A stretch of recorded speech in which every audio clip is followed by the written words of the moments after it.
Well, good morning and welcome to another Wine Steward video. Today, and perhaps for the next several weeks and maybe forever and ever on video day, we're going to tell you about what we're calling the Wine of the Week. What a startling, fantastic, brilliant new idea we just had to identify one wine that startles us and should hopefully make you happy as well. And perhaps by just isolating that one wine, we all learn a little bit more about it. Instead of telling you about 50 things, isolate it. Now, of course, I will tell you about more than one wine today, but let's start with the wine of the week. We're already kind of breaking our rules in that the wine of the week is a pair of wines. So the wines of the week are Sancerres. Sancerres. These are not wines known by their grape variety. You're saying, as a matter of fact, I see Sancerre on each label, and yet the labels look so different from each other. Well, yeah, that's because Sancerre is a location. You know, the French and many European wine countries tend to name their wines by geographical source, maybe somewhere in fine print, especially perhaps on the back label, you'll see the grape variety identified. But most people, when they reach for Sancerre, they already know, or they don't even care, that they are having Sauvignon Blanc, right? So, in fact, it has to be made of Sauvignon Blanc. That's the local wine law for Sancerre. But wait, there's more in that. If you're being really judiciously observing this screen, you're seeing that we have two colors of wine going on here, don't we? They're both called Sancerre, and yet one is white, and one is a brand new 2024 vintage rosé. That's right, Sancerre comes in pink. What do you mean? Sauvignon Blanc is not a pink grape, is it? No, but they grow a red grape in Sancerre as well. And when it appears in rosé form or red form, what is that going to be consisting of? Anybody? Anybody? Pinot Noir.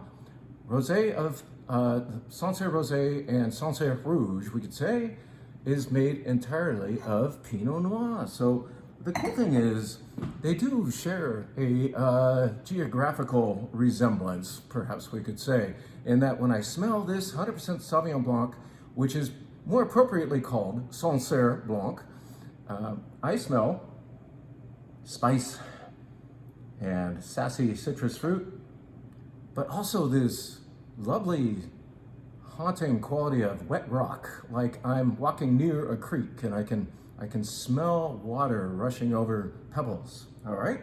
Now, when I smell this, I get cherries, strawberries, a bit of earthiness as well, and again, that refreshing, slightly damp smell. Of course it's damp, it's liquid, you idiot. But no, it smells more wet than some other wines do, in that it has this wet rock, or this, like, have you ever licked a rock? No, maybe not.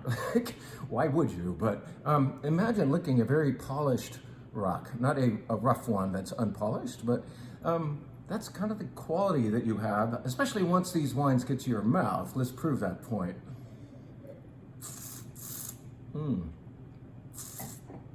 Slurpy-licious, and there's that minerality again. Certainly there's plenty of citrus and citrus peel, a nice amount of nerve, and just a little bit of green, but not a lot of green. Some Sancerre Blancs have a lot of green, and I think more of you prefer something not so herbaceous. Now let's try this one out. But of course, that wet rock, I was trying to get to that, wasn't I? Lean, pert.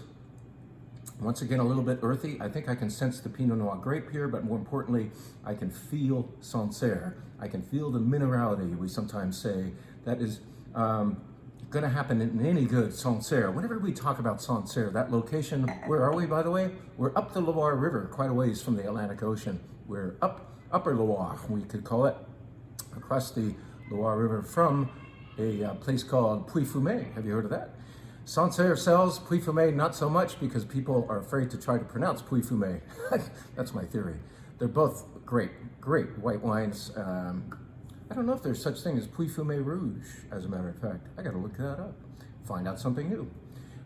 Anyway, the wines of the week. Delicious, refreshing, and worth talking about because there's a little lesson in there, and because these both just arrived. This is a Sancerre Blanc, brand new to our shelf from Millet, and this from Reverdy, with the nickname La Vilaudière, is a Sancerre rosé that has just appeared as well from the newest, just the last vintage. So just off the boat and on the shelves of the Wine Steward. Sancerre Rosé, Sancerre Blanc.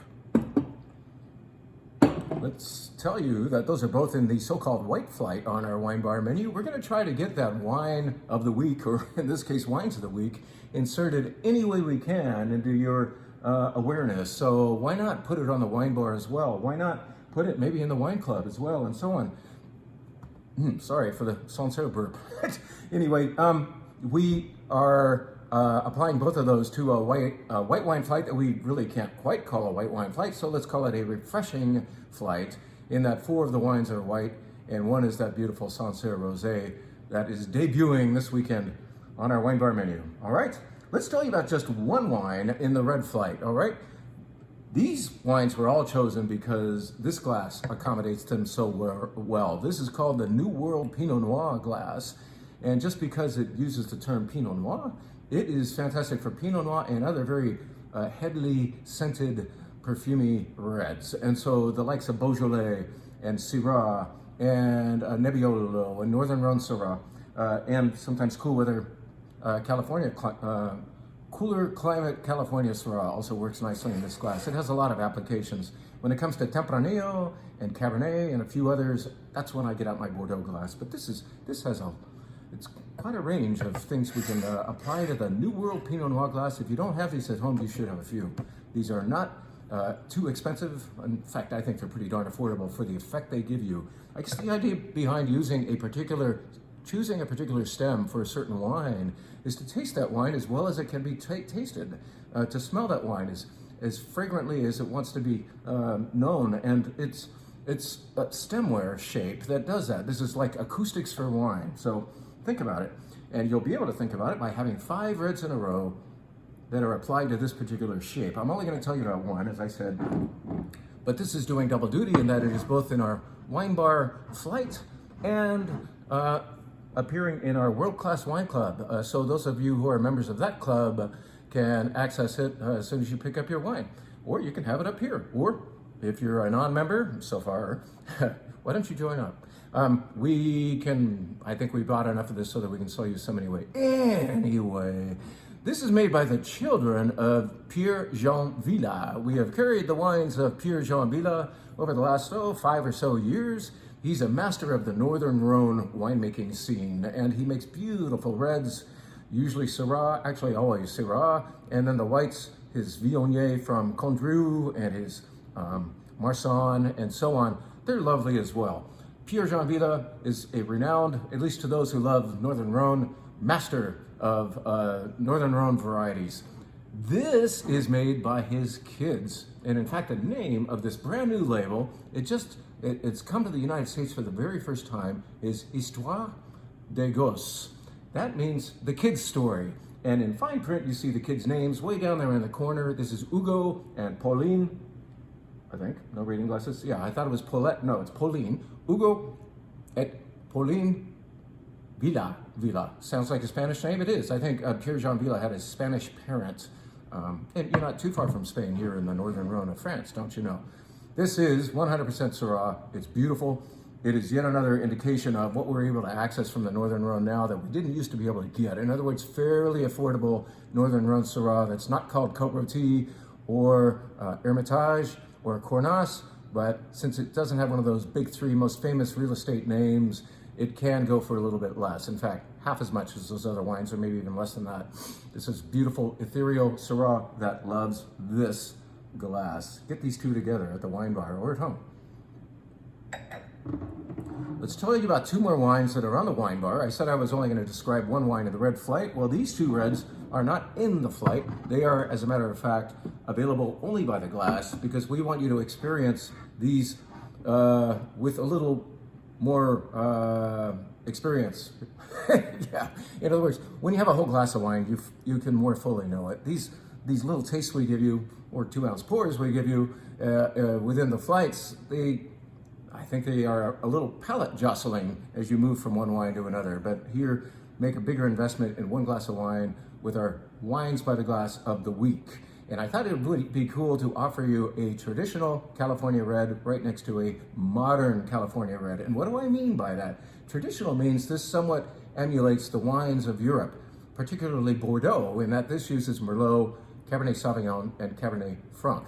Merlot is actually the main player here. Why does it emulate an old world wine? Because of its winemaking. The winemaker treated it like a Bordeaux. The winemaker actually studied in Saint-Emilion on the right bank where Merlot is the chief grape. And so he came back here wanting to do that. The other reason is because this grows in Sonoma County, not the Napa Valley, and in the particular area of Sonoma called Chalk Hill. And it seems like every wine you get from there has a lot of structure, European style structure. So this wine from 2019 called Caluna is it's quasi-European. If you're in the mood for something Bordeaux-like, especially because this weekend apparently it's not going to be that cool or warm, I should say, maybe this wine fits the bill. I did a pot roast yesterday, even though it was 88 degrees out the back door, because I knew I would have leftovers. And as the weather's cooling, that wine or food is going to taste much more appropriate tonight and for the next couple. This wine, much more modern in style because of the winemaking, because of the location. It uses the same grapes, but I think it adds to that list of 3, I believe, Petit Verdot. So it's got Cabernet, Cabernet Franc, Merlot, Petit Verdot. So all Bordeaux varieties but it's grown in a different place. It's made with a different perspective of, let's make a wine that's more of a cocktail style. In other words, you don't have to have food with it to enjoy it. This could be enjoyed on the couch in front of a movie. How about that? The Pairing from Santa Barbara County. This is the second label for Jonata, a brand that is owned, believe it or not, by the same folks who own Screaming Eagle. Really, I'm not kidding. 2 beautiful wines on the wine bar this week. 2 different styles of California red, the old world style, or the traditional, we might say, the way they used to make them in California, and the modern style. Let's toot our horn one more time for the fact that we do sell spirits nowadays. We can't pour them upstairs, and I don't know if we ever want to become a full bar up here, but it is really fun to talk to you about these downstairs and remind you that we have this brand called Amador, or Amador if you want, kind of like the high school down the street. This is, in fact, a wine This is a whiskey, a rye whiskey. We have 3 different bottlings from these guys. This is their rye whiskey, which means it has to be 51% plus rye, the grain called rye, rather than wheat. Corn. And this guy has a little more of a spiciness to it instead of just that sweet quality that a bourbon can have. Now, do you want that? You do if you have a Manhattan. We are kind of moving into gin and tonic season, I would say. I have some beautiful gin to tell you about next week that we just discovered yesterday. But in the meantime, apparently it's turning cold again. So maybe I'm extending my Manhattan season for a little longer before I flip to my gin martinis and gin and tonics. And this is what's open at home right now, making a marvelous Manhattan. The thing that rye gives you that a bourbon doesn't necessarily provide is that spiciness. And when you make a martini, a Manhattan, and you are adding a little bit of sweet vermouth and bitters to the mix to make that cocktail appropriately, and perhaps adding a very, very sweet cherry, like a Luxardo cherry, something like that, you just sweetened up the drink. Well, this spices it back. It kind of alleviates all that sweetness and it gives it a little more attack again, a little more dimension, a little more earthiness. I love a good rye, especially when I'm doing a Manhattan. So check out Amador. It is made in Kentucky, I believe, and then it is finished out here in the Napa Valley, and they are using barrels that used to have port in them, employed up in Amador County. So those barrels came to Napa. This bourbon rye came to Napa and got finished there in port barrels. Pretty cool, huh? So check out Amador. Check out the Wine Steward. We're still here. Hope you're still out there, but we should get together, right? Thank you very much, and see you sooner than later.